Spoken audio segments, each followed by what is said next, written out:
Hola, ¿qué tal? Muy buenos días a todos. ¿Qué tal? Bueno, primero me presento. Mi nombre es Jesús Rubén Calderón Calvillo. Soy actualmente director de Desarrollo Empresarial y Economía Social de la Secretaría de Desarrollo Económico de Michoacán. Cuento con una maestría en Derecho Empresarial por parte de la Universidad Interamericana para el Desarrollo. Perdón, no dije anteriormente, soy licenciado en Derecho por parte de la Universidad Vasco de Quiroga. Y así también tengo una maestría en propiedad industrial, derechos de autor y nuevas tecnologías, entre otros diplomados que he tomado por parte de la Organización Mundial de la Propiedad Intelectual.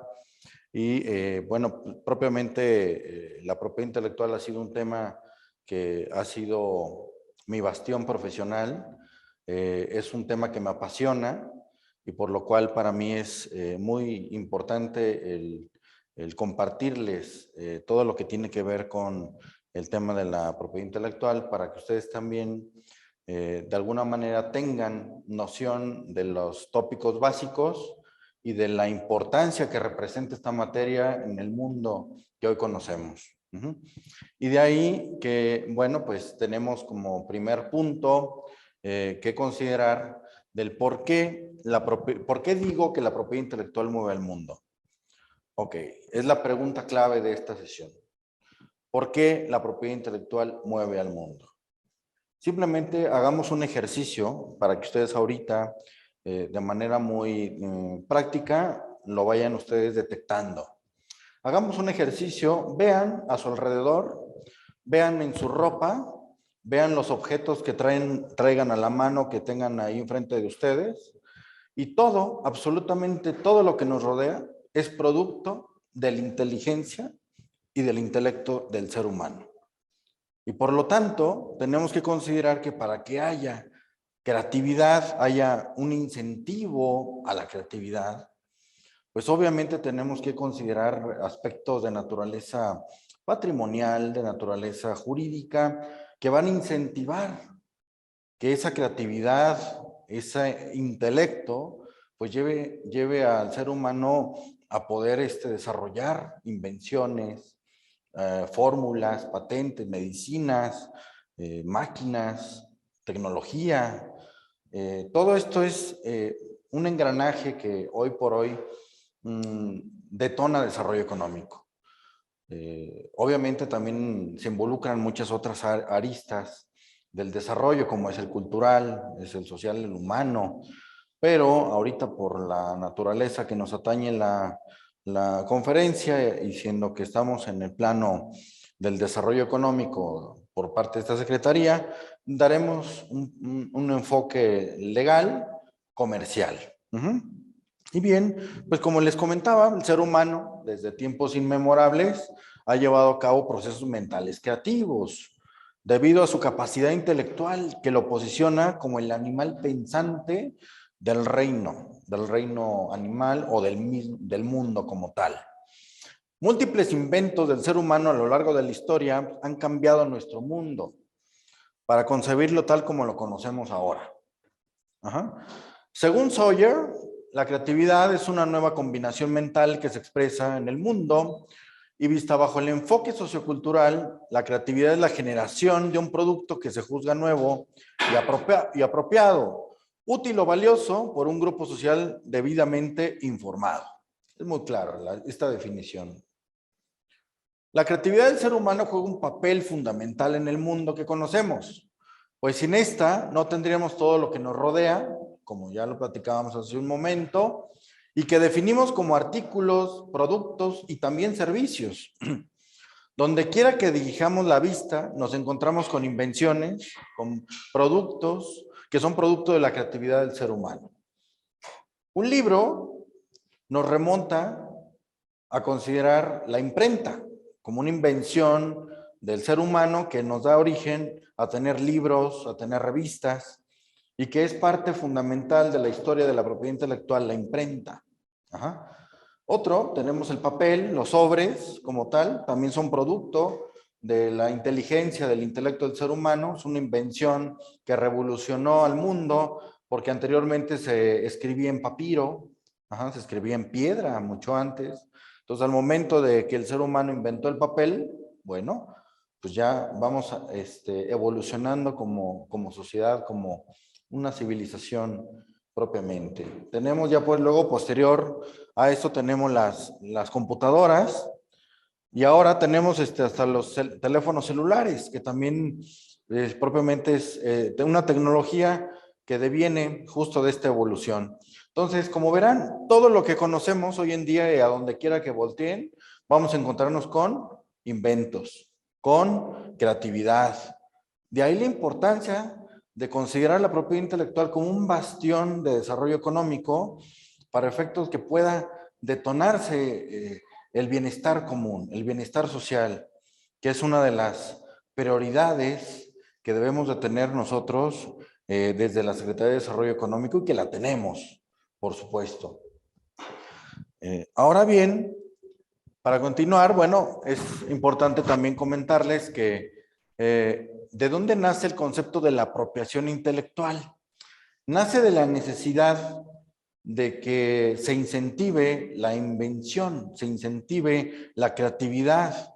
Y la forma correcta, la forma más lógica de hacerlo es cuando le dotas al ser humano de propiedad intelectual, en este caso, lo incentivas para que vaya generando más creatividad y se sienta pues con la certeza de que su invención, de que su creatividad, bueno, pues va a rendir frutos o va a rendir un reconocimiento social que al final del día pues va a repercutir pues, hasta en su economía.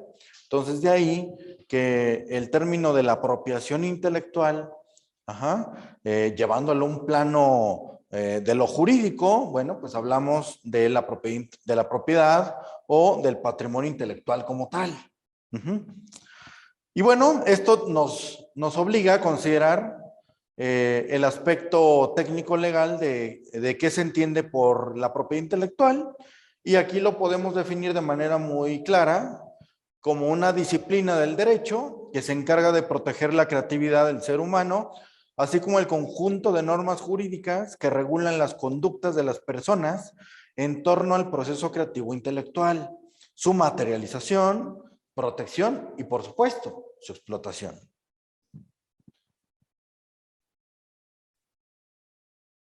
El autor, el maestro David Rangel Medina, en su obra El Derecho Intelectual en México, nos dice que el derecho intelectual es el conjunto de normas que regulan las prerrogativas y beneficios que las leyes reconocen y establecen en favor de los autores y de sus causavientes por la creación de obras artísticas, científicas, industriales y comerciales.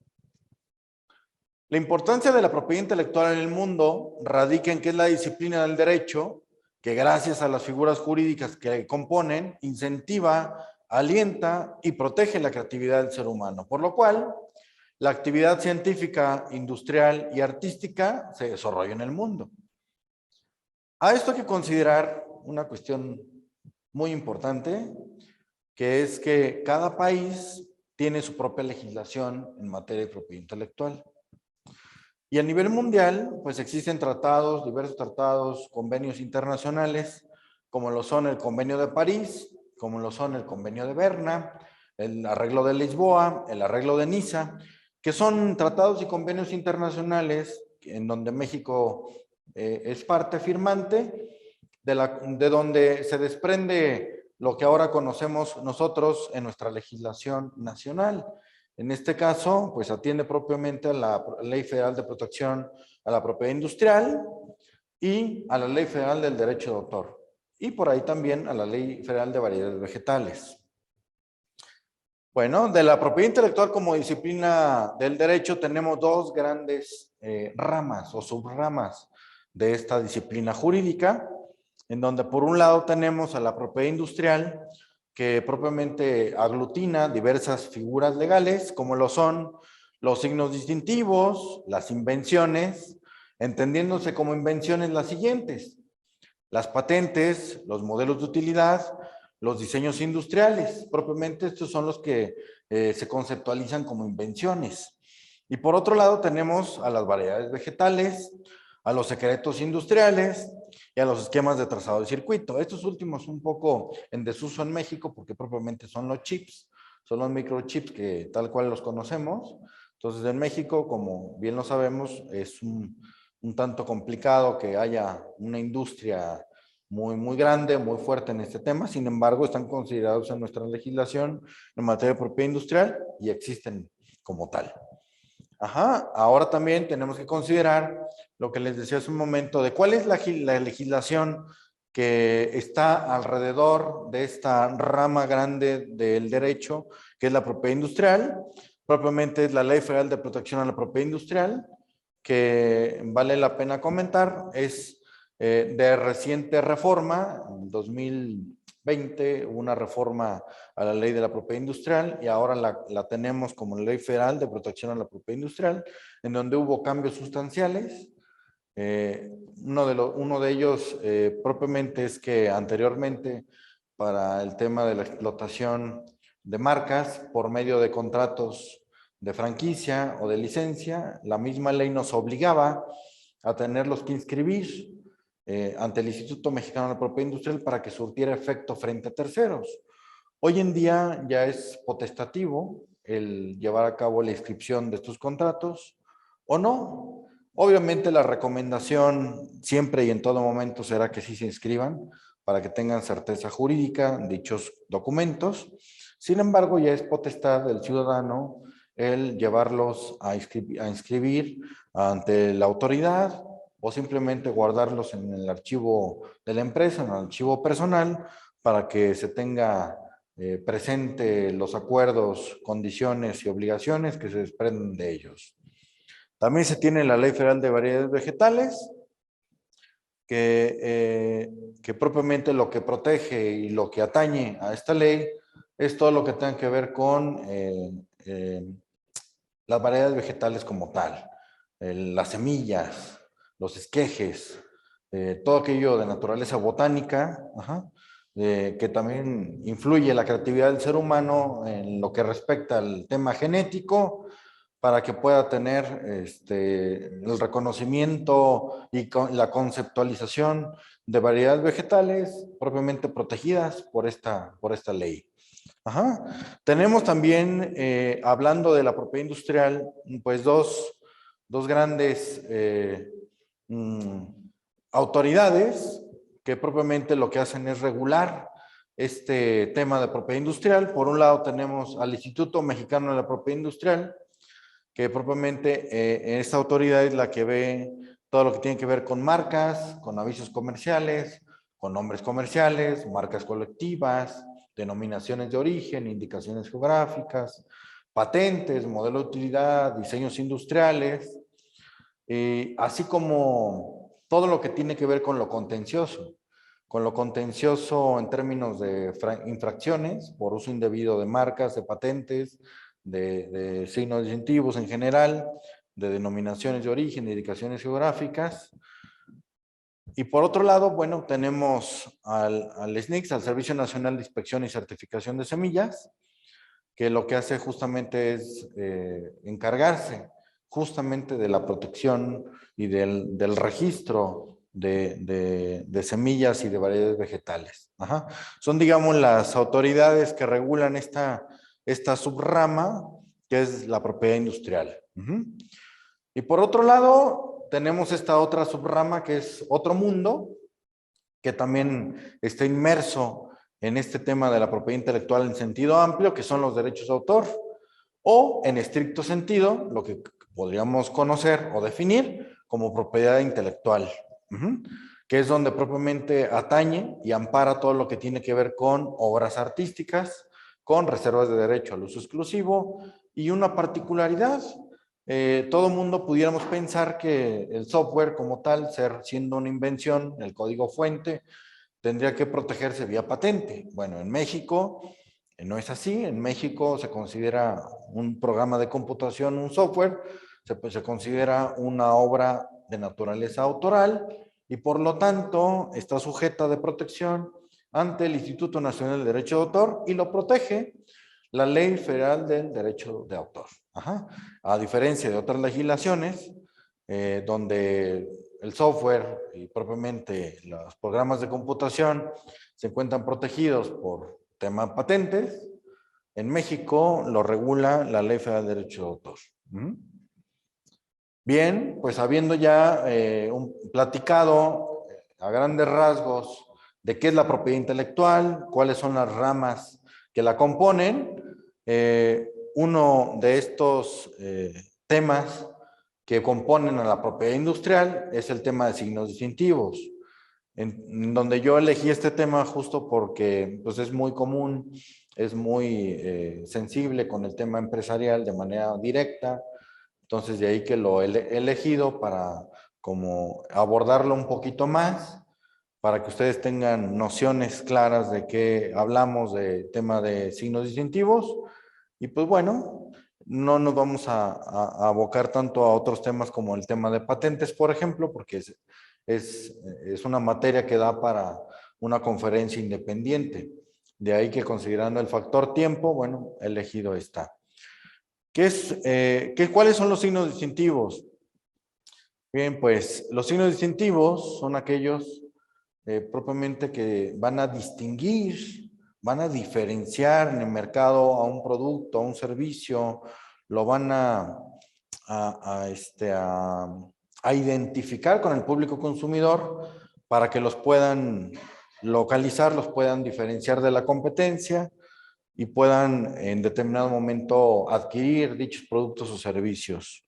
Ajá, parte de estos signos distintivos son las marcas y hay que definir qué son las marcas. Ajá.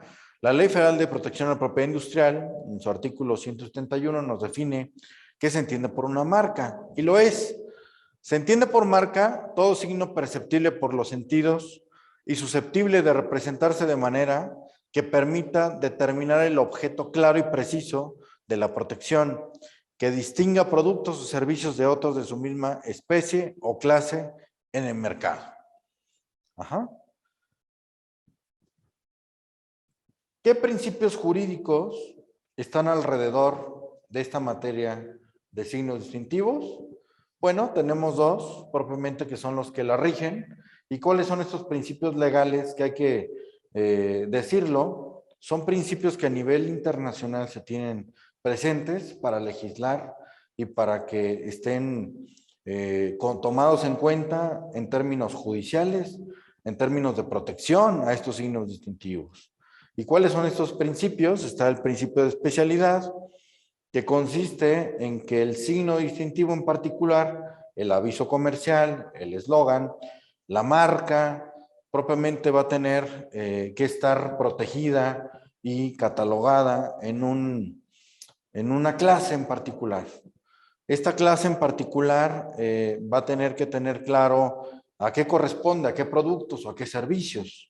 Ajá, considerando que tenemos 45 clases, son 45 clases que van a estar considerados todos los productos o todos los servicios que se puedan imaginar o que puedan ustedes tener de conocimiento que existan en el mercado. De la clase 1 a la clase 34 está compuesta por productos y de la clase 35 a la clase 45 son servicios. Ajá. Todas las marcas, todos los signos distintivos vamos a tenerlos que encajonar en alguna de estas clases, de estas 45 clases, para que tengan protección jurídica. Es decir, no podemos decir, vamos a tener una marca que ampare la totalidad de productos o servicios que existan en el mercado, no lo vamos a poder hacer. De ahí que este principio de especialidad lo que va a hacer es que en donde nosotros solicitemos la protección jurídica de dicha marca, de dicho eslogan, de dicho aviso comercial, propiamente va a estar protegida en dicha clase para esos productos en particular. Ajá, a menos de que tú, por una estrategia jurídica, vayas registrando, vayas protegiendo tus marcas, tus signos distintivos en diversas clases, pues vas abarcando territorio, pero estás atendiendo al principio de especialidad porque vas abarcando clase por clase, vas abarcando cada una de los productos o servicios que a ti te interese proteger conforme a tu proyecto, conforme a tu empresa, lo va necesitando. De ahí que este principio de especialidad es importante tomar en cuenta, porque nos rige doctrinalmente la materia de propiedad intelectual y en particular el tema de marcas. Por otro lado tenemos el principio de territorialidad, que este es un principio muy sencillo de entender, dado que consiste en que el signo distintivo que vayas a proteger o tengas interés de registrar va a tener protección jurídica únicamente en el país en donde lo estés llevando a cabo. Es decir, no existen las marcas de protección mundial de forma automática. Si tú registras una marca en México, la protección jurídica de tu marca para uso exclusivo la tienes únicamente en México. Si tú tienes el interés de llevar a cabo acciones comerciales en otros países, temas de exportación, temas de franquicias, de esquemas de licenciamiento en diversos países, tú tendrás que proteger en cada país de interés tus signos distintivos, tus marcas. ¿Por qué? Porque de lo contrario, podrás tenerlos registrados en México, pero si no te interesaste en registrarlos en Estados Unidos, en España, en Venezuela, en Colombia, en Argentina, en todos los países donde tú vayas a tener actividad comercial, pues estos países no van a tener, tus marcas no van a tener protección en estos territorios. De ahí que el principio de territorialidad justamente se aboca a la delimitación territorial de la protección de tus marcas, de tus signos distintivos. Ok, bueno, pues las marcas pueden estar representadas por un término estamos hablando de un elemento fonético, un elemento nominativo, como los conocemos tal, las palabras, los nombres, como tal, las denominaciones, un símbolo, un logotipo, un diseño, un signo, un holograma, los olores, los sonidos o la combinación de cualquiera de estos pueden ser susceptibles de considerarse signos distintivos, de considerarse marcas. Actualmente nuestra legislación, la Ley Federal de Protección a la Propiedad Industrial, contempla, como lo veremos en un momento más, diversos tipos de marcas que pueden ser susceptibles de protección, que pueden tener lo que hemos estado viendo ahorita, olores, sonidos, símbolos, diseños, nombres, etcétera. Las marcas que ustedes tienen un diseño gráfico como tal, que lo que conocemos como logotipos, que en términos técnicos de diseño gráfico son isotipos propiamente, hay que tener cuidado con el tratamiento legal que les demos, porque también hay que considerar que el hecho de crear un diseño, ya también estamos implícitamente generando un derecho de autor. Entonces, cuando vayamos con nuestro diseñador, cuando vayamos a la agencia de diseño gráfico, cuando vayamos a la agencia de publicidad para que nos desarrolle nuestra marca, nuestro logotipo, bueno, pues si va a incorporar tu marca, no tan solo la parte del nombre, sino también un diseño, tenemos que ver la forma de cómo generar un buen contrato de obra por encargo con nuestro diseñador, en donde se estipulen los términos y condiciones de que si bien el titular del derecho moral, como lo veremos un poco más adelante, lo tiene el diseñador por el simple hecho de crear el logotipo, el isotipo, él tendrá el derecho moral sobre esa obra. Asimismo, tú como encargante de esa obra autoral, tú serías el titular del derecho patrimonial. Pero esto no se va a poder hacer de manera verbal. Esto se tiene que estipular por medio de un contrato de obra por encargo, a la par o de manera independiente de un contrato de prestación de servicios que tengas con tu diseñador. Esto ahorita es importante que lo consideren porque llega a suceder. He conocido juicios propiamente en donde los diseñadores demandan a los clientes cuando ven que su cliente tuvo éxito comercial con esa marca que el diseñador desarrolló, y para evitar esto hay que tener claro que el diseñador va a ser el autor de ese dibujito, de ese isotipo, de ese diseño. Entonces hay que brindarle el respeto de sus derechos autorales y tú también como encargante, pues también hacer valer tus derechos como titular del derecho patrimonial. Pero para que esto suceda, volvemos y reitero, debemos de tener el contrato de obra por encargo en donde se estipula esta correlación jurídica, ¿sí?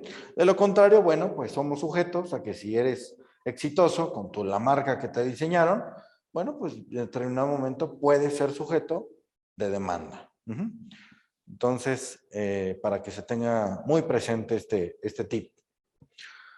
Otra cuestión importante a considerar, como otro tip que les paso, es que la única forma de lograr el uso exclusivo de las marcas es por medio del registro. Si tú, empresario, emprendedor, estás con el interés de que solo tú puedas utilizar la marca en determinado país, México, la única forma de tener ese derecho al uso exclusivo es por medio del registro. Si no lo registras, nunca vas a poder tú acreditar ese derecho de uso exclusivo como tal. Existen algunos tópicos doctrinales del derecho de marcas que dicen que el uso, por el simple hecho de tener un uso de la marca, estás generando derechos. Y eso es correcto, así es.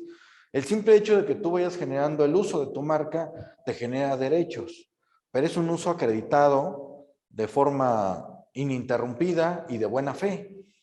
Sin embargo, ¿para qué te vas a poner en tela de juicio tus derechos cuando desde un primer momento, cuando concibes una idea de negocio, pues tú tienes la manera de cómo ya tener ese derecho de uso exclusivo? Y es, acude ante la autoridad correspondiente, que es el Instituto Mexicano de Propiedad Industrial, y lleva a cabo los registros correspondientes de tus marcas, de tus eslogans, de tus avisos, de tus diseños, para que no tengas que verte en la necesidad de que tengamos que buscar, escudriñar en tus archivos la forma de cómo comprobar el uso de tus marcas para que puedas acreditar derecho frente a terceros. Entonces, evitémonos problemas, registremos lo que tengamos que registrar desde que concibamos una idea de negocio. Todas aquellas marcas que no se han registrado no pueden ir acompañadas del símbolo de la famosa R encerrada en el círculo. ¿Por qué? Porque puede ser sujeto de infracción conforme a lo que nuestra legislación nos estipula. Si nosotros como tal, como comerciantes, como empresarios, como emprendedores, queremos acreditar o hacer ver al público consumidor de que tenemos protegida nuestra marca y ponemos la R sin que tengamos derecho a ponerla, o la MR, o ponerle la leyenda marca registrada, y no tenemos la marca como tal ya protegida ante el Instituto Mexicano de Propiedad Industrial como se debe, incurrimos en una infracción. Entonces hay que tener cuidado de eso. No hay que ponerle la R hasta que tengas tu marca registrada, hasta que no tengas un título de registro que acredite que tú eres el propietario, el titular de esa marca. Existen varios tipos de marcas conforme a nuestra doctrina del derecho marcario en términos amplios y conforme a nuestra ley, que es la Ley Federal de Protección a la Propiedad Industrial, que hoy por hoy nos rige. Tenemos las marcas nominativas, que son aquellas que se componen únicamente por nombres, por los elementos fonéticos, que son las denominaciones, sin que tengamos diseño, sin que tengamos ningún otro elemento más que la palabra misma. Esas son las marcas nominativas que doctrinalmente están reconocidas y en México se pueden proteger perfectamente. Tenemos también las marcas de diseño, las marcas inominadas, como por ejemplo la palomita de Nike. Es un ejemplo muy claro de una marca de diseño, una marca inominativa. Las marcas tridimensionales, la botella de Coca-Cola, creo que es un ejemplo perfectamente entendible. La silueta de la botella de Coca-Cola es una marca tridimensional que también son sujetas de protección en nuestro país. También tenemos a las marcas olfativas. Tenemos por ahí como ejemplo la pelota de tenis que huele a césped. Es un ejemplo muy claro de lo que es una marca olfativa. Otra marca muy emblemática es los tenis que huelen a chicle. Es otro ejemplo de marca olfativa. Las marcas sonoras. Tenemos como ejemplo las marcas sonoras. El café, no recuerdo si es Café Campanario, Café Veracruz, que tienen, que se le suena con una cucharita a la taza, al vaso, y ya acude el mesero para atenderte. Esa es una marca sonora claramente ejemplificada.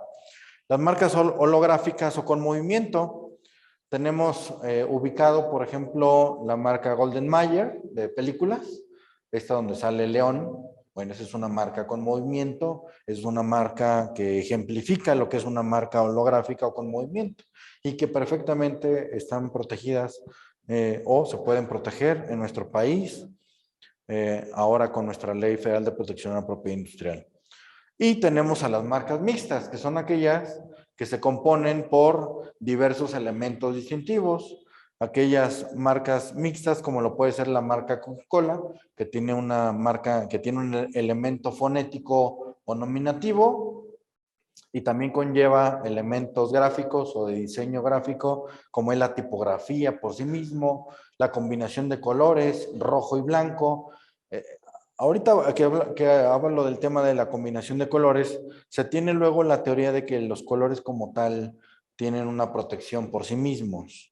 Y la verdad es que no, los colores o los pantones, como los diseñadores gráficos los reconocen, por sí mismos no tienen una protección jurídica propia.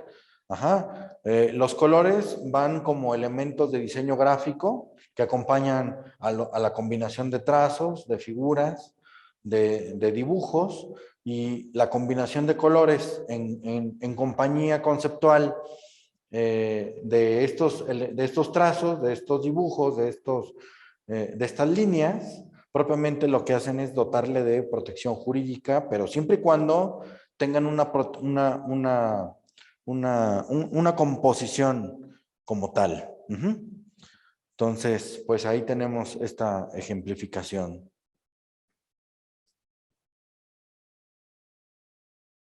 Tenemos otros signos distintivos, también que en México están claramente reconocidos por nuestra legislación y que los tenemos sumamente identificadas, las cuales son las marcas colectivas, que son, las marcas colectivas tienen una particularidad, a diferencia de las marcas, digámosle, individuales, comunes o tradicionales, o digamos, las que se conocen normalmente. Las marcas colectivas lo que van a hacer, primero, es como uno de las particularidades de las marcas colectivas, es que los únicos propietarios pueden ser los grupos de productores como tal. Ajá, los grupos de productores que están organizados y legalmente constituidos para que puedan ser susceptibles de tener como tal una marca colectiva. Le sonará por ahí el tema de guitarras de Paracho, por ejemplo, que es una asociación de productores de guitarras que se interesaron por proteger su producto y que tengan una identidad, un reconocimiento de identificación territorial de que en ese lugar se producen estos productos. Bueno, un ejemplo son las guitarras de Paracho, otras es el chorizo de Huetamo, otra es Cajeta de Celaya, otra es el queso Cotija. Estas son marcas colectivas cuya titularidad son de estas personas morales, estas personas jurídicas que son y están compuestas por productores de este mismo producto y que están interesados en identificar al producto con el lugar de origen propiamente. Ajá. Estas son las marcas colectivas. Las indicaciones geográficas, que también son de reciente creación, derivado de la reforma a la Ley Federal de Protección a la Propiedad Industrial de apenas años recientes, las indicaciones geográficas no existían y son aquellas que van a identificar al producto con el elemento geográfico de origen, propiamente del lugar donde se producen estos productos, artículos. Un ejemplo, en México tenemos a los alebrijes de Oaxaca, que es una indicación geográfica claramente identificados y que están protegidas por esta figura jurídica. Se tiene también, ahora tenemos conocimiento de que la cajeta de Celaya, que inicialmente era una marca colectiva, están evolucionando ahora a ser una indicación geográfica. Ajá. Y para ello, bueno, están teniendo que cancelar el registro de marca colectiva para que jurídicamente sean sujetos o sean susceptibles de evolucionar a esta figura jurídica que es la indicación geográfica, que hoy por hoy tengo el conocimiento de que están a punto de otorgárseles como tal este reconocimiento de indicación geográfica. Hay una particularidad que es importante mencionar, que es una diferencia muy clara entre lo que es una marca colectiva y una indicación geográfica. Las marcas colectivas, recordemos que los titulares pueden ser productores, grupos de productores, personas como tal morales, personas jurídicas, constituidas legalmente. En cambio, las indicaciones geográficas, el propietario va a ser el Estado mexicano, es decir, no van a ser este grupo de productores, no va a ser las personas morales, no. El único que puede ser propietario titular de las indicaciones geográficas y también de las denominaciones de origen es el Estado mexicano, México como tal. Es el titular de estas indicaciones geográficas, de estas denominaciones de origen. Los consejos reguladores, tanto de las indicaciones geográficas como de las denominaciones de origen, son aquellas entidades de certificación que tienen la potestad, a manera de concesión por parte del Estado mexicano, para que lleven a cabo todos aquellos procesos de validación, de trazabilidad, de certificación que van a acreditar que los productos cuentan con los elementos, con las características, con las cualidades necesarias para que sean llamadas tequila, mezcal, alebrijes de Oaxaca, etcétera, ¿no? Entonces, pero las indicaciones geográficas y las denominaciones de origen como tal son signos distintivos, al igual que las marcas, al igual que los eslogan, al igual que los nombres comerciales, que las marcas colectivas, pero tienen esta particularidad, son del Estado mexicano y solo el Estado mexicano puede ser propietario de estas. También tenemos los nombres comerciales.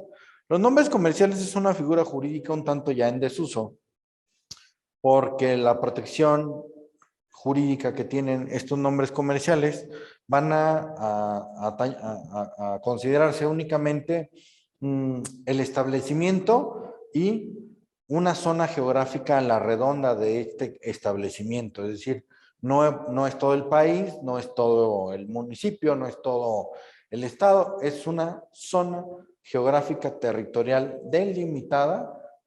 Puede ser a unas cuadras, a la redonda, puede ser a tantos kilómetros, en donde la clientela efectiva esté claramente identificada. Entonces es una figura jurídica que está en desuso, sin embargo está contemplada en la legislación y existen muchos nombres comerciales que hoy por hoy están registrados. Ahora bien, para registrar una marca o un aviso comercial, como tal, un nombre comercial también, debemos de considerar lo que comentábamos hace un momento atrás, que es que primero hay que clasificar en dónde corresponde proteger la marca en particular. Vamos a pensar, por darte un ejemplo, si tú fabricas tequila o fabricas mezcal o bebidas alcohólicas, la clase que corresponde va a ser la clase 33 del clasificador internacional de NISA, que es la clase donde corresponde a bebidas alcohólicas. Entonces, si tú produces este tipo de productos, vas a tener que tener claro que la clase en donde vas a proteger tu marca de conformidad con el principio de especialidad va a ser en la clase 33. Si tú, vamos a pensar, eres un contador, eres un abogado y prestas servicios jurídicos, o de asesoría jurídica, notarial o similares, vas a tener que considerar proteger tu marca, tu despacho, en la clase 45, que es la clase que corresponde a servicios jurídicos. Si tú tienes una comercializadora como tal, tú solo eres un intermediario comercial, tú compras y vendes tus artículos o productos, la clase que corresponde es la clase 35. Si tú eres un fabricante de ropa, si tú fabricas playeras, si tú fabricas jeans, si tú fabricas gorras, vestimenta como tal, la clase que te toca es la clase 25. Ajá. Si fuera, vamos a pensar, una escuela, si tú tuvieras una escuela, tuvieras una empresa de formación, una empresa de entretenimiento, que es la misma clase, te tocaría la clase 41. Y así sucesivamente. Recordemos, de la clase 1 a la clase 34 son productos y de la clase 35 a la clase 45 son servicios. Ajá, por darles un ejemplo.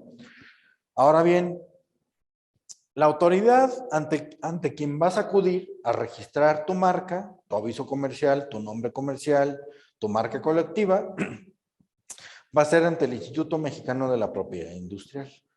Esa es la autoridad competente para proteger estas figuras jurídicas. Este trámite de registro de marca tiene un costo, pero este costo es un pago de derechos que está contemplado en nuestra ley, en la legislación mexicana, y que hay que hacer el pago ante el INPI. Este costo, si lo haces en línea, te cuesta 2,813.77 pesos. Es un pago que haces a la autoridad de manera directa como parte del trámite que tienes que hacer, ya sea en línea o físicamente. Nada más que si lo haces físicamente, aumenta un 10%, quedando en 3,126.41. Pero si lo haces en línea, si lo haces ante el INPI de manera directa, abres tu cuenta PASE, aperturas tu cuenta PASE y propiamente lo haces vía online, te va a costar 2,813.77.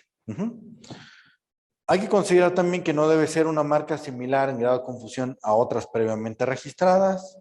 Es decir, no debes de tener claro de que tu marca debe ser única, debe ser novedosa, debe de cumplir con la suficiente creatividad para que el examinador, cuando lleve a cabo el estudio de fondo de tu marca, no vaya a determinar que existe similitud en grado de confusión a otra que previamente se encuentre registrada. Entonces esto es algo muy importante a considerar. Cuando vayan con su diseñador gráfico, cuando vayan con su agencia de publicidad a que les desarrollen sus marcas, a que les creen su logotipo, deben de tener claro y pedirles de que sean marcas novedosas, que sean creativamente nuevas y que no sean un fusil, que no sean un plagio de otras o que quieran hacer parecer como si fueran la misma empresa, como si fueran las marcas asociadas y que quieran colgarse de un prestigio de una marca ya posicionada en el mercado o que esté previamente registrada. Hay que tener mucho cuidado con esto porque es de lo que más abunda en cuanto a impedimentos legales de registro ante la autoridad, que es el INPI.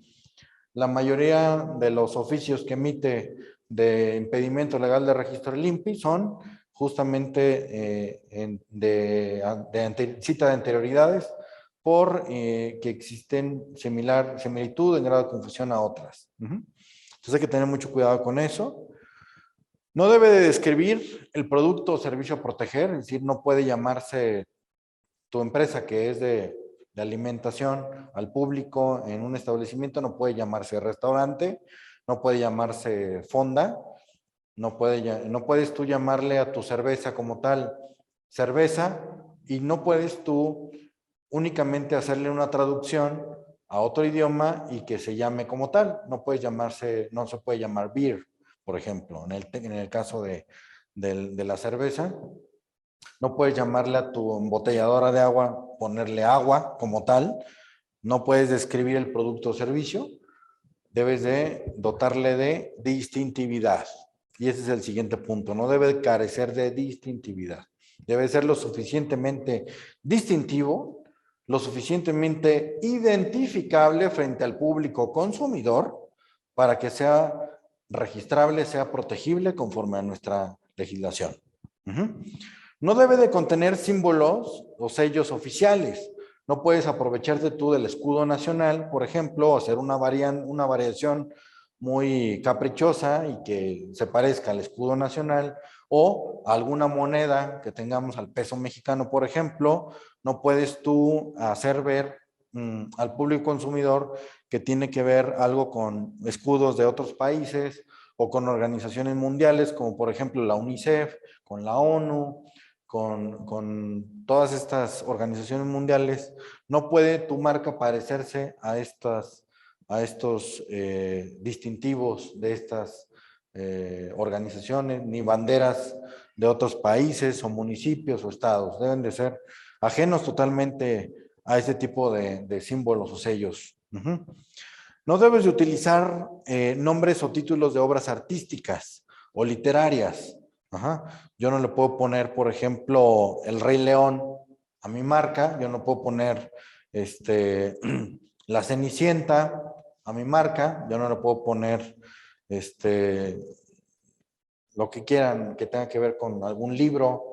Yo no puedo poner, por ejemplo, Frodo del Señor de los Anillos a mi marca. Yo no puedo poner Voldemort o Harry Potter.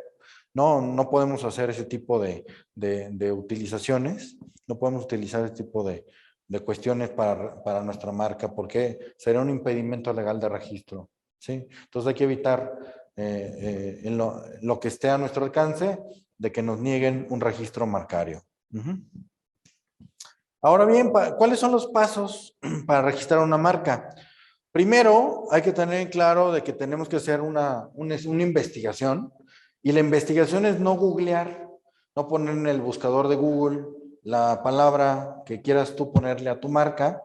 No, tienes tú que irte al Banco Nacional de Marcas, que se tiene oficialmente por parte del Instituto Mexicano de Propiedad Industrial, que es Marcia o Marcanet.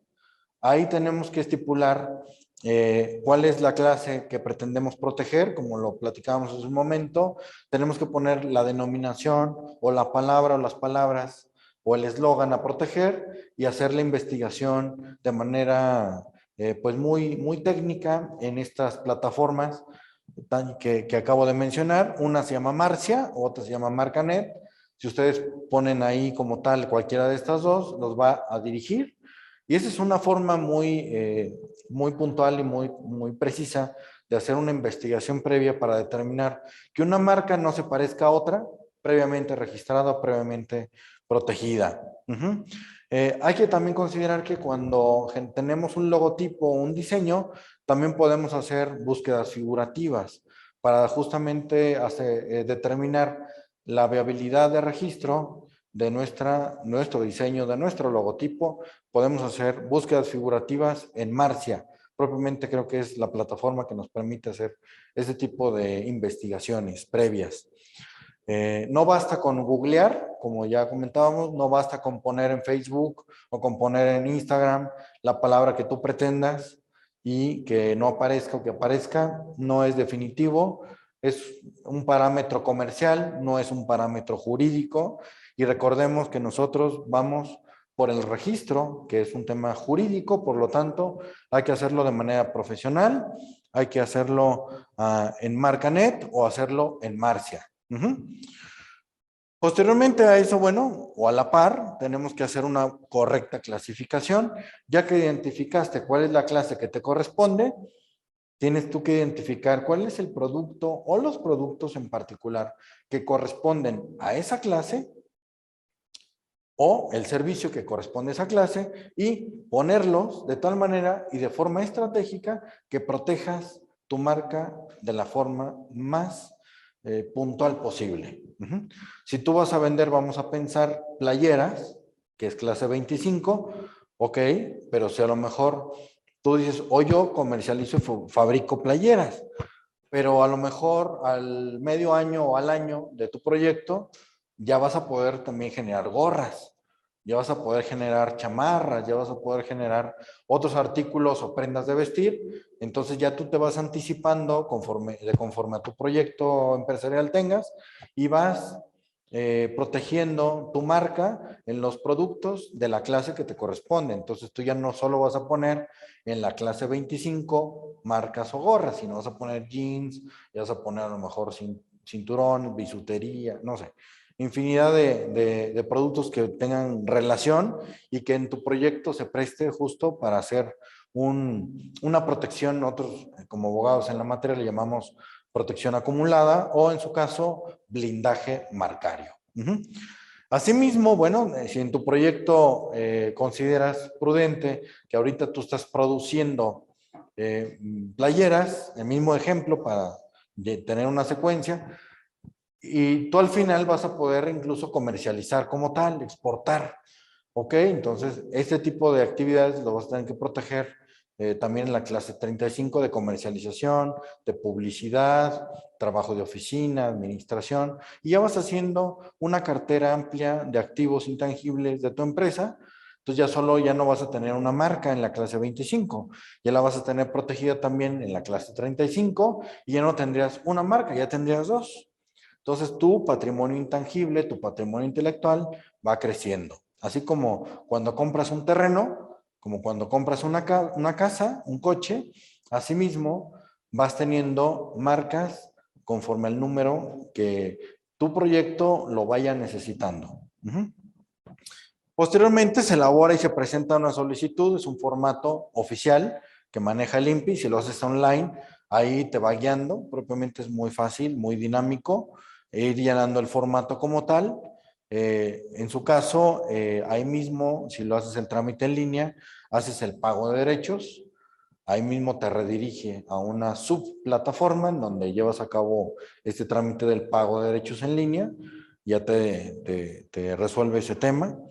Si lo haces físicamente, bajas, descargas el formato oficial, descargas en la plataforma de la cuenta PASE, descargas la línea de captura para que tú vayas al banco y lleves a cabo el pago correspondiente.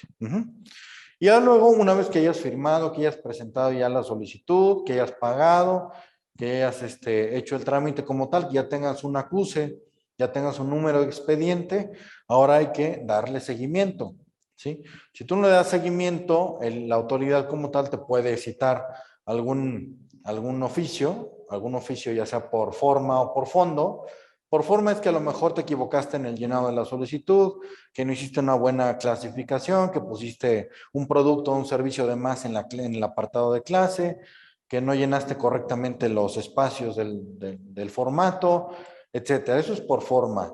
Y la autoridad te puede citar, te va a decir, oye, por favor rectifica tu solicitud porque lo hiciste erróneamente en este apartado.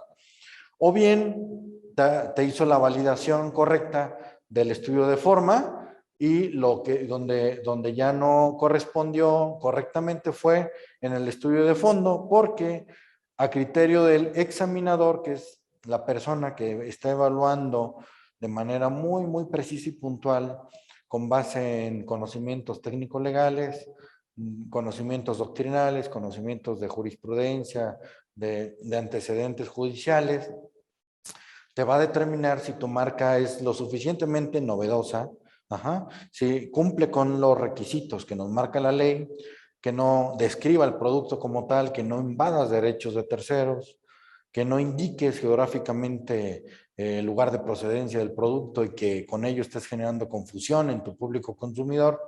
Es decir, con que no incurras en alguno de los supuestos de lo que nos dice el artículo 173 de la Ley Federal de Protección a la Propiedad Industrial, con eso el INPI, el examinador, te va a otorgar el título de registro. Pero hay que darle seguimiento al expediente previo a esto para que no vayamos a tener algún oficio y que no tengamos el derecho a contestar porque se nos fue el plazo. Tenemos un plazo de 2 meses para contestar cualquier impedimento de esta naturaleza, entonces para que se tenga también presente. ¿Cuál es el plazo de vigencia de estas marcas, avisos comerciales y nombres comerciales? Son 10 años renovables, contados a partir de la fecha de la solicitud correspondiente. Hay que dar aviso de uso efectivo a los 3 años contados a partir del otorgamiento. Hay que tener mucho cuidado con esto. Si ya te otorgaron el registro como tal, ya eres tú propietario de una marca, felicidades, qué bueno, pero no es todo lo que hay que considerar para que esté debidamente protegida tu marca. Debes de usarla de manera ininterrumpida, porque si no lo usas, tu marca va a caducar.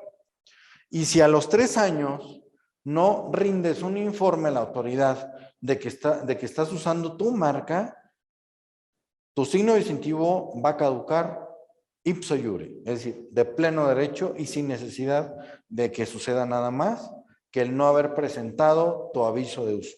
Por eso es muy importante que si ya te otorgaron el registro de una marca, cuentes 3 años a partir de su otorgamiento, para que tú puedas llevar a cabo este aviso de uso. Algo muy importante a considerar es que ¿a quiénes corresponde hacer este aviso de uso? A todas aquellas marcas que fueron otorgadas a partir del 10 de agosto del 2018 en adelante. Es decir, si a ti te otorgaron el registro de tu marca del 9 de agosto del 2018 para atrás, no te corresponde hacer ahorita, de momento, este trámite de aviso de uso real y efectivo. ¿Por qué? Porque la legislación así lo estipula. Bien, ahora ya nada más, me voy a ir un poco más rápido para no tardarnos más. Vamos a hablar un poco del tema de derechos de autor, que es uno de los grandes temas y de lo que más necesidad hay de primera mano en el tema empresarial, en el tema artístico, en el tema creativo. Entonces, bueno, vamos a hablar un poquito del tema. ¿Qué es el derecho de autor? Es el conjunto de normas jurídicas que confieren a los autores por el simple hecho de la creación de una obra intelectual. Nace con la fijación, con la materialización de la idea en un soporte material. Es decir, protege la obra que es la expresión del pensamiento, más no las ideas como tal. Nosotros no podemos decir, ay, se me ocurrió algo, voy a tratar de proteger o registrar una idea por sí misma. No, no se puede. Debemos de llevarla al plano material, tenemos que tener en un soporte material como tal para que pueda ser susceptible de protección. Algo importante a considerar es que a diferencia de la protección jurídica en el tema de propiedad industrial, y en concreto el ejemplo del tema de marcas, los derechos de autor, para que tengan protección legal, no requieren forzosamente, de contar con un registro o inscripción. A diferencia del tema de marcas, que ahí sí, para que tenga un uso exclusivo, tenga una contundencia y eficacia legal, debe de protegerse. En el derecho de autor no. En el derecho de autor basta con que tú como autor crees algo, crees una obra de naturaleza artística, de naturaleza autoral, la plasmes en un soporte material para que ya cuente con protección jurídica. ¿Cuál es el problema de esto? Que tú necesitas acreditar que tú fuiste el creador de dicha obra intelectual y que lo plasmaste en algo material. De ahí la recomendación siempre va a ser que tú lleves a registrar tus obras ante el Instituto Nacional del Derecho de Autor, que es la autoridad competente para proteger tus creaciones en materia autoral. Entonces, esa es un poquito la pequeña diferencia. Recordemos, en el tema de propiedad industrial, tema de marcas, por poner un ejemplo, tema de patentes, se requiere de que esté registrado ante el INPI para que surte efecto frente a terceros. En el caso del derecho de autor, no es un requisito la inscripción o el registro como tal de las obras. Basta con que tú lo plasmes en una hoja de papel, una canción, basta con que tú dibujes algo en un lienzo, basta con que tú grabes en un fonograma tu obra musical, en una disquera, en un disco, tener un disco como tal, o simplemente tenerlo materialmente fijado para que tenga su protección jurídica. Sí va a ser recomendable, como les decía, el tema de llevarlo ante el indautor, para acreditar el derecho que te asiste como autor. Ajá. Pero no es requisito, no es esencial.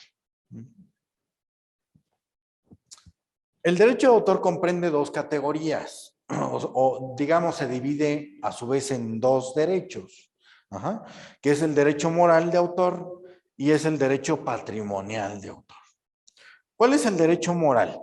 Es el derecho que tiene el autor por el simple hecho de haberlo creado, es el reconocimiento de paternidad, es el vínculo que te genera con tu obra. Ajá, aquí vemos el autor, en el ejemplo, es José Manuel Magaña Rufino, el titular es el autor del libro Derecho de la Propiedad Industrial en México. Ajá.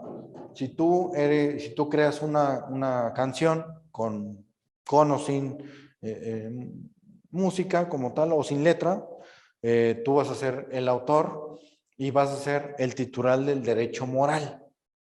Ajá. El derecho moral es la paternidad sobre la obra, sobre tu obra. En cambio, el derecho patrimonial es el derecho que tú tienes para explotar dicha obra. Ajá. Es el derecho de sacarle provecho económico, provecho comercial. Ajá. Una obra autoral puede tener su derecho, su titular, el derecho moral, que siempre lo va a tener porque tuvo que nacer de algún lado, de algún cerebro tuvo que nacer esa obra autoral, entonces siempre va a haber un titular del derecho moral, pero puede ser que otra persona sea el titular del derecho patrimonial. ¿Por qué?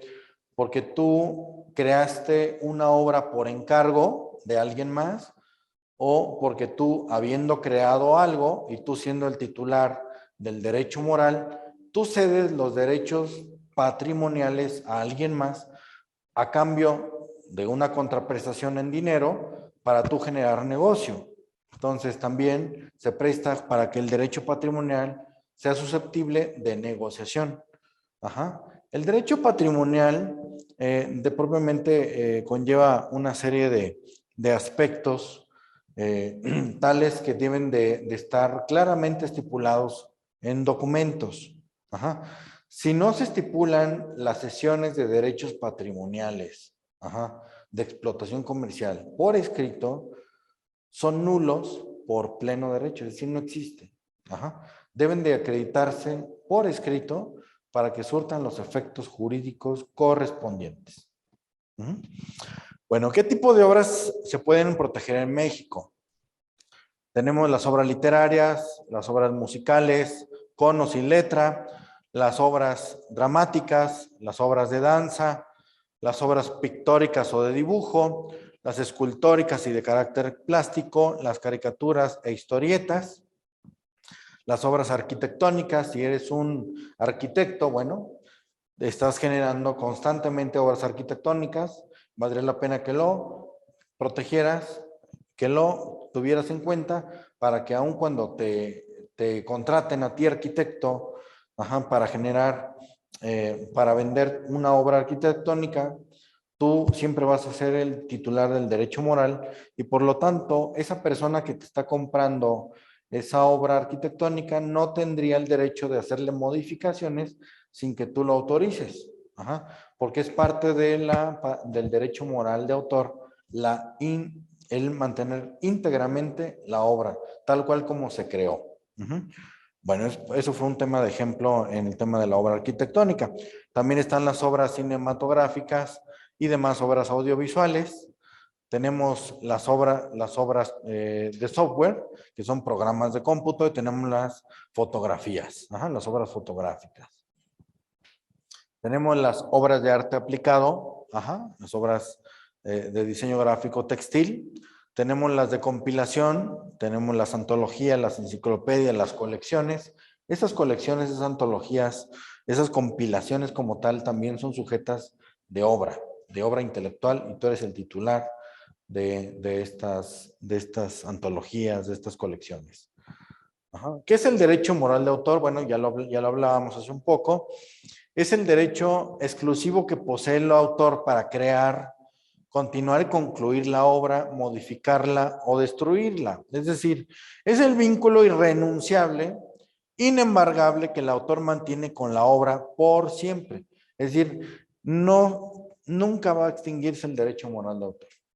Por ejemplo, Mozart, Beethoven, son autores claramente identificados y sus obras jamás van a perder esa vinculación de paternidad con estas personas. Ajá. De lo anterior deducimos que el titular de los derechos morales puede determinar si su obra ha de ser divulgada, en qué forma, o la de mantenerla inédita.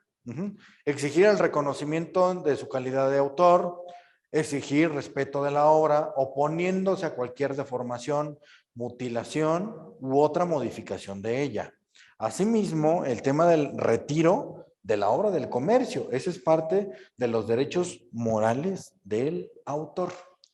Tú siendo autor y ya no quieres que tu obra esté en el comercio, en el mercado, en la biblioteca, en el aparador, etcétera, tú puedes solicitar el retiro de esa obra del mercado.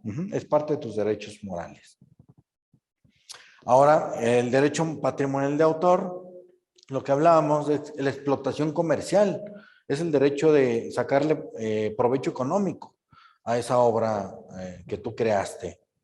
Ajá. Los titulares de los derechos patrimoniales podrán autorizar o prohibir la reproducción, la publicación, la edición, la fijación del material, la transmisión pública, la radiodifusión de las obras, en cualquiera de sus modalidades, incluyendo la transmisión o retransmisión, etcétera. Los derechos conexos, ese es otro tipo de derechos, digámosle, de que se desprenden o que se derivan del derecho de autor. Y son aquellos que se dedican a actividades en concreto, sobre todo temas artísticos, como son los artistas, los intérpretes, los ejecutantes. Un ejemplo de ellos, de titular de derecho conexos, por ejemplo, es Luis Miguel. Ajá, las obras, los derechos conexos que tiene Luis Miguel es propiamente la interpretación de obras autorales de otros autores, como lo puede ser Armando Manzanero, que es uno de los autores de alguna de las obras que Luis Miguel propiamente ejecuta, interpreta. Entonces, los derechos conexos de Luis Miguel son los de interpretación de las obras de otros autores. Para que haya un poco de claridad, pongo ese ejemplo y no que no nos hagamos un poco de bolas. La protección jurídica es de 75 años, a partir de la vigencia propiamente de 75 años a partir de la muerte del titular del derecho conexo. La vigencia de los derechos de autores, toda la vida del autor, más 100 años posteriores a su muerte. Es decir, una vez que el autor muera, tenemos todavía 100 años posteriores a su muerte, de su fallecimiento, para que tengan protección jurídica como tal.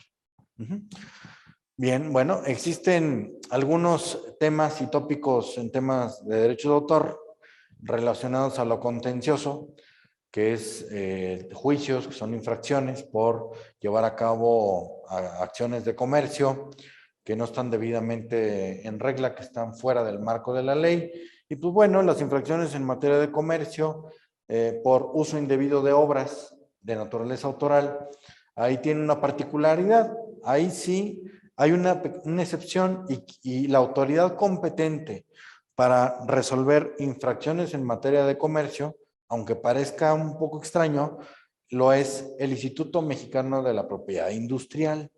¿Por qué? Porque así está estipulado en nuestra legislación. Sonaría que además, en todo caso, quien fuera el competente para resolver las infracciones en materia de comercio por temas de naturaleza autoral fuera el INDAUTOR, el Instituto Nacional de Derecho de Autor, pues no lo es así. En este caso lo es el Instituto Mexicano de Propiedad Industrial. Bueno, una de las infracciones en materia de comercio es utilizar la imagen de una persona sin su autorización, fijar, grabar, producir, reproducir, almacenar, distribuir, comunicar, poner a disposición, transportar o comercializar copias de obras protegidas por los derechos de autor o por los derechos conexos sin la autorización de los respectivos titulares. Ofrecer en venta, almacenar, transportar o poner en circulación obras protegidas por la ley que hayan sido deformadas, modificadas o mutiladas sin la autorización del titular del derecho de autor. Retransmitir, fijar, reproducir, difundir al público emisiones de organismos de radiodifusión y sin la autorización debida. Y bueno, ¿qué son las sociedades de gestión colectiva? Así como tenemos los derechos de autor y los derechos conexos, tenemos también, digamos, personas morales que han sido constituidas legalmente a los ojos de la ley y que están debidamente identificadas por el Instituto Nacional de Derecho de Autor, que van a dedicarse a velar por los derechos de los autores, de los compositores, de los artistas, de los titulares de los derechos de autor y de los derechos conexos. Y estas son las sociedades de gestión colectiva. ¿Quiénes pueden formar parte de estas sociedades? Pues los autores, los titulares de derechos conexos, las personas que sean autores o titulares del derecho patrimonial, podrán propiamente organizarse, constituirse jurídicamente y ser quienes tengan la responsabilidad oficial de velar y de estar supervisando el cumplimiento de los derechos de autor frente a cualquier persona física o moral en nuestro país, incluso a nivel internacional. ¿Cuál es la finalidad de las sociedades de gestión colectiva? Bueno, pues primero, ejercer los derechos patrimoniales de los miembros que pertenezcan a esa agrupación, a esa sociedad de gestión colectiva, recaudar las regalías que provienen de los derechos de autor, derechos conexos, y entregárselas respectivamente conforme corresponda a derecho, a los autores, a los titulares, a los titulares de derechos conexos, etcétera. Promover o realizar servicios de carácter asistencial en beneficio de sus miembros y apoyar actividades de promoción de sus repertorios. Este es un ejemplo de sociedad de gestión colectiva, es la SACEM, la Sociedad de Autores y Compositores de México, que propiamente la sociedad de gestión colectiva que va a velar y que va a tener propiamente como encargo el velar por los derechos de los autores y compositores del país. Tenemos también la Somexfon, que es la sociedad de gestión colectiva encargada de velar por los productores de fonogramas, los videogramas y la multimedia. Aquí es donde propiamente se encuentran consideradas las disqueras, los fonogramas. La Somexfon propiamente va a tener esta protección jurídica.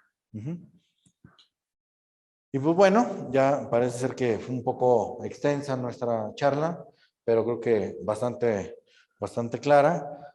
No podremos abundar en otros temas porque sería tema de llevarnos otra hora, tema de patente, nos faltó ver tema de denominaciones de origen, nos faltó ver variedades vegetales. Bueno, es un mundo el tema de la propiedad intelectual. Esto que acabo de compartir con ustedes es una pequeña embarradita.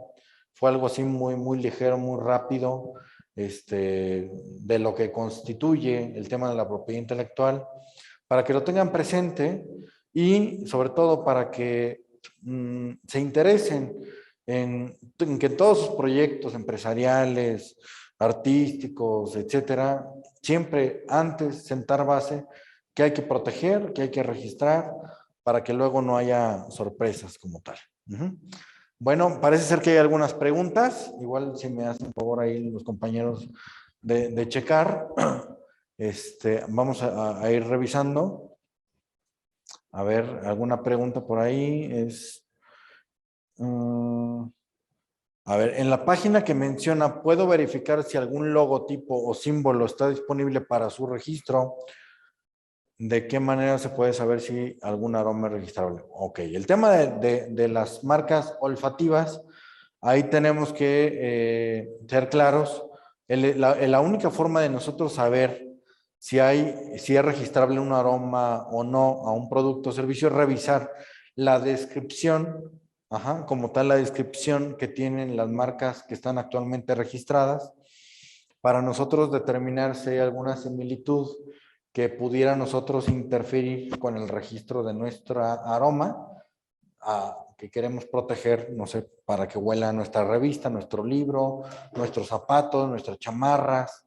Tenemos que irnos a la descripción, no hay de otra.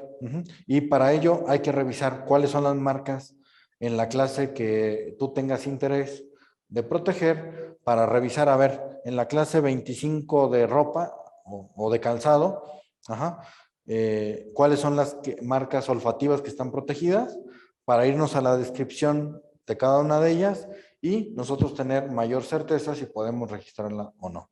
Esa sería la única forma en el tema de las marcas olfativas. ¿Cuál es? A ver otra pregunta. En la página que menciona, ¿puedo verificar si algún logotipo o símbolo está disponible para su registro? Ok, ¿cuál es la página? Es Marcia, ajá. O también lo pueden checar directamente en la página del INPI, Instituto Mexicano de Propiedad Industrial. De ahí los puede redirigir a una plataforma que se llama Marcia o Marcanet. Y ahí pueden ustedes paso a paso ir viendo, poniendo la clase y la denominación que corresponda, si hay manera de registrar la marca o no. Ustedes van a irlo checando ahí. Luego dice otra, Gabriel Montes, ¿qué tan extensa necesita hacer la descripción de mi producto o servicio? Eso va a depender mucho del proyecto en particular y también tiene que ver mucho con la estrategia legal a implementar. Ajá. Te voy a poner el ejemplo de la cerveza. Ajá. Si yo quiero registrar cerveza, que es clase 32, si no me recuerdo, si es clase 32, yo voy a poner, ya tengo clara la clase y ya tengo claro que es cerveza. Pero si tú en tu proyecto también vas a considerar generar aguas, agua purificada o agua de sabor o productos que vayan relacionados a lo que tú pretendes en tu proyecto, pues vas a ir tú poco a poco poniendo en tu clasificación aquellos productos similares de la misma clase que tú consideres que van a ser necesarios proteger a corto, mediano y largo plazo. Si tú me dices, por ejemplo, no, yo voy a nada más registrarlo en cerveza porque solo voy a producir cerveza, yo no voy a producir ni agua purificada, ni agua de sabor, ni ningún otro producto que sea de la misma clase y que sea similar. Entonces yo te puedo decir, acota la clasificación únicamente a cerveza. Y así sucesivamente, solo a playeras o solo a chamarras, si tú solo vas a fabricar esos productos. Pero si tú a mediano plazo vas a hacer otro tipo de productos con tu misma marca, ok, es el momento para que tú te anticipes y vayas protegiendo conforme tu proyecto lo vaya demandando propiamente. Ese es el criterio a considerar de qué tan extenso o qué tan corto va a ser la descripción de tus productos o de tus servicios. A ver, no sé si...